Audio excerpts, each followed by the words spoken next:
মোদি ভাই, আরে ও মোদি ভাই, আমার বাঁচাও মোদি ভাই। হাসিনা আপা, কি হয়েছে তোমার? আরে কান্নাকাটি করছে কেন? মোদি ভাই, আমি তো শেষ।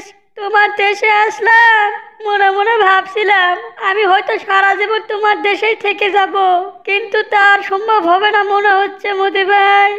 আরে হাসিনা আপা, এ তো ঘুরিয়ে পেঁচিয়ে কথা বলছো কেন? কি হয়েছে তোমার? সোজা সাপটা বলো তো। মোদি ভাই, বাংলাদেশের মানুষ আমাকে হত্যা মামলার আসামি করেছে। তারা যে কোনো মূল্যে আমাকে তাদের দেশে ফেরত চায়। মোদি ভাই, বাংলাদেশের পুলিশ যদি আমাকে ধরে নিয়ে যায়, তাহলে তো তারা আমাকে ফাঁসিতে ঝুলিয়ে মারবে।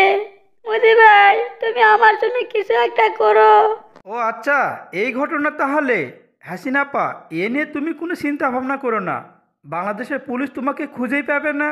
আর তাছাড়া আমার দেশ থেকে তোমাকে ছিনিয়ে নিয়ে যাবে, এবং পুলিশ বাংলাদেশে এখনো জন্মই হয়নি। আমি বাংলাদেশ সরকারকে বলতে চাই, তারা যেন আমার দেশ তথা তোমাকে নিয়ে যেন বেশি বাড়াবাড়ি না করে। তারা যদি বেশি বাড়াবাড়ি করে, তাহলে তাদেরকে আমি দেখে ছাড়বো। মোদি ভাই, বাংলাদেশকে কুপকাত করতে যা যা দরকার সবই তুমি করো। এদেরকে শাস্তি না করলে এরা শিক্ষা পাবে না।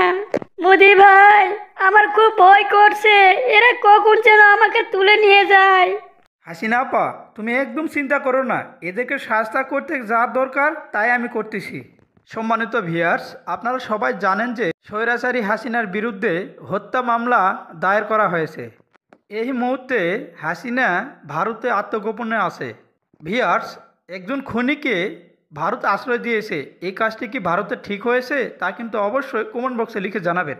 আর ভিডিওটি যদি ভালো লেগেই থাকে তাহলে অবশ্যই চ্যানেলটি সাবস্ক্রাইব করবেন। এতক্ষণ পর্যন্ত ধৈর্য সহকারে দেখার জন্য আপনাদেরকে ধন্যবাদ। সবাই ভালো থাকবেন।